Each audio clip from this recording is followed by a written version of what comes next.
keeps them from the keyboard. I guess you just hold my.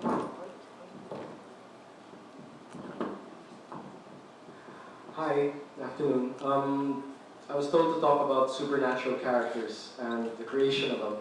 And frankly, speaking personally again from my point of view, the creation of supernatural characters or characters with supernatural abilities is difficult.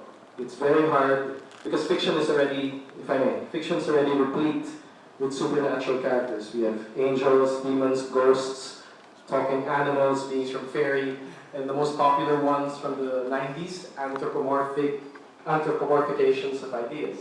Leading Guidance Sandman series, right? We've got too much. And why is it, personally for me, so hard to create them? Because of one word. I don't know if I can write it, but I'll say it anyway. It's verisimilitude. The word verisimilitude means the appearance of truth or the quality of seeming to be true. Okay? That is one crucial element in the creating of any character. Why? I'm 40 years old, and take it from someone my age. You get jaded, and you get jaded earlier now in life.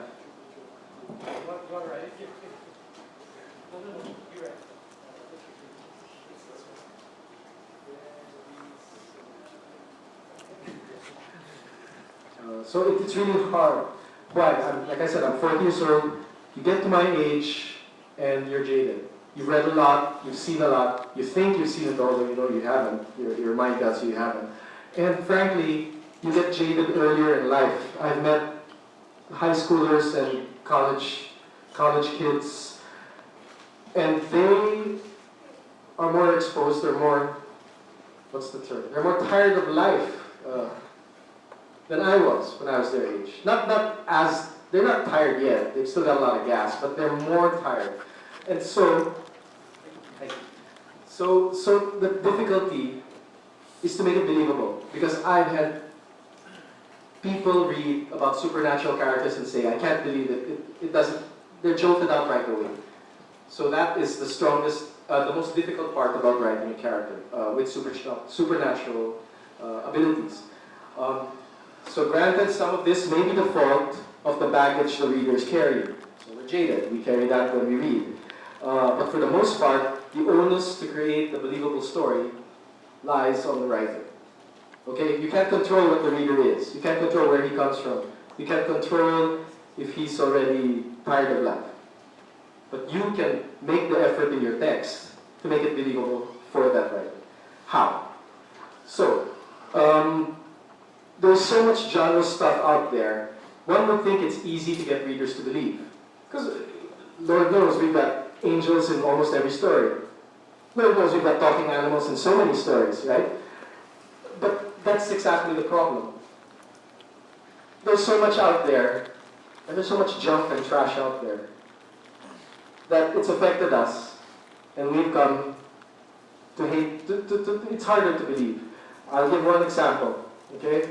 In my time, reading, I'm sounding like an old guy, which I am, but in my time, reading the Chronicles of Narnia, and reading about the talking animals and Mr. Tumnus the Fawn, and all those other characters in it, was pretty simple.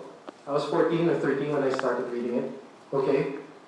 Now, there are people who watch the movies, Prince Caspian and The Lion, the Witch, and the Wardrobe, and frankly, I'll be frank, they were badly done. Not as well done as I thought they could be. And when people pick up the book, they're out. They're in and out without reaching page 70.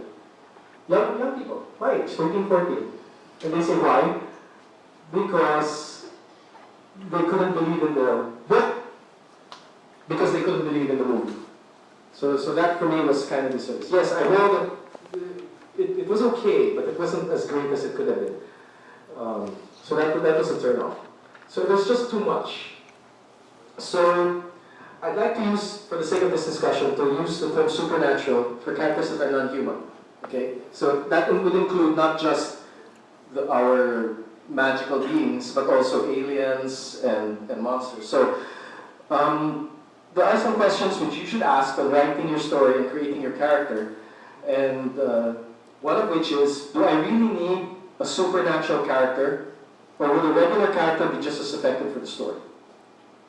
Ask yourselves, if you're writing about, if in other words, if it may not be worth exploring putting in a supernatural character just for the heck of playing with the novelty of it, diba? Oh, I want to put in a guy with wings, but it has no relevance to the story, it ain't worth it. Your story might work by putting in a regular guy who does what he should do, and the story would still work. So ask yourself that. In other words, the supernatural part comes because it's a necessary element to your story.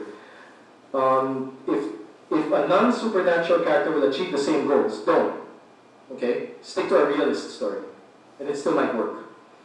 So smart readers with a lot of tact will pick this up right away. They'll pick it up, gimmick lang yan. Yung mga pakpak, gimmick lang yan. So it should be smart. It should be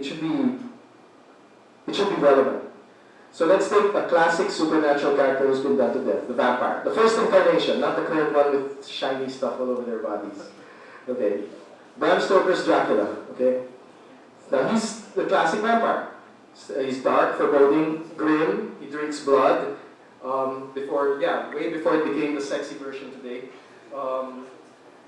There's a lot of sexual suggestion in the stories. It was written in the Victorian era where there was a lot of sexual repression. So you don't see it, but you know, if you're a Victorian, you pick up on the sexual hints there. And it's all done without taking your clothes off. It's all done without showing any nudity. So, since it was a suggestion, so that's it. It has that, but why the blood sucking? It could have worked as a simple romance a la Jane Austen, also set during the Romance era. Why? Because Bram Stoker made him a metaphor, the Dracula, as a socio-political commentary on the upper class of that time, who took advantage of the lower classes to support their lifestyles. Sucking blood from the lower class. There was that direct definition. Another example, again, from the old times, class